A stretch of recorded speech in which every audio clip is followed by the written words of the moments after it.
ئەم هاوڵاتیانی ڕۆژهەڵاتی کوردستان ساڵانێکە لە کۆیە نیشتەجێ بوون. لە 13 بەدەردا ڕوویان کردوتە ئەم شوێنە گەشتیاریە.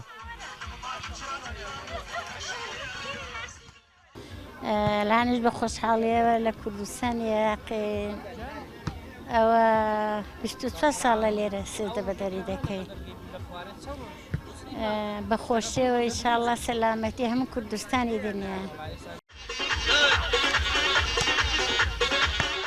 بەلای دانیشتوانی ڕۆژهەڵاتی کوردستانەوە 13 بەدەر بۆ سەیران و خۆشی و هەڵپەڕکێ و گەڕانە. هەر بۆیە ئەوان لە ماڵەکانیاندا نامێننەوە و جیاواز لە ڕۆژەکانی دیکە بە کۆمەڵ دەستنە دەرەوە و ڕوو لە سروشتە جوانەکەی کوردستان دەکەن. یعنی باوکم خەڵکی مەریوانە دایک و باوکم، بەڵام خۆمان لە باشوور لەدایک بوون هەر بەهۆی حیزبایەتی و پێشمەرگایەتەوە. هەڵا هەستێکی خۆشمانەیەتر هەمومان هاتوونەتە دەرەوە سەیران نەکەین و لە دەرەوە کۆبوونێتەوە نانێک بخۆین. سڵاو لە دایکی پیری کورد جوانێم. هەرچەندە ئەمان ساڵانێکی زۆرە لە هەرێمی کوردستان نیشتەجێن، بەڵام هێشتا ئەو جلوبەرگە دەپۆشن کە تایبەتە بە ناوچەکانی خۆیان. کورد جوانێم.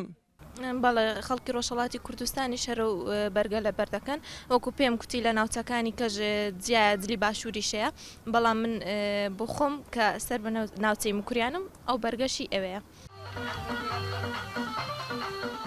وەکو کوردی ڕۆژهەڵات و فارس و تورک و عەرەب و بلوچ و یەزید و هەمووی لە ئەمریکا لە ئوروپا لە هەر وڵاتێکی دنیا بن ئەو ڕۆژە پیرۆز دەکەن و ئەو 13 بەدەرە گەرن هەموو ڕۆژە وەکو خەڵکانی ئێران لە داخڵی ئێرانە.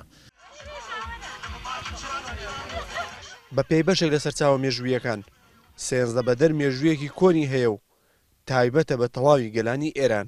ئەمن لە ڕۆژهەڵات بووم ئەم ساڵ یەکەم ساڵمە بێم بۆ ئێرە. ساڵانە لە ڕۆژهەڵاتی کوردستان هاوڵاتیان بۆ ماوەی 13 ڕۆژ دەستنە ناوچە گەشتیاریەکان ئەو نەریتە بەرز ڕادەگرن و بەشێکیان بە فرێدانی 13 بەرد خەم و ناخۆشیەکانی ساڵی پێشوویان لەگەڵ ئەو بەردانەدا فرێ دەدەن. 13 بەردم پێە فڕێ دەدەمە دواوی خۆم بۆی کە هەرچی نەهامەتی و ناخۆشیە ساڵە لەگەڵ 13 بەردە بڕوە. چەند ساڵێکە شەعر دەنووسم؟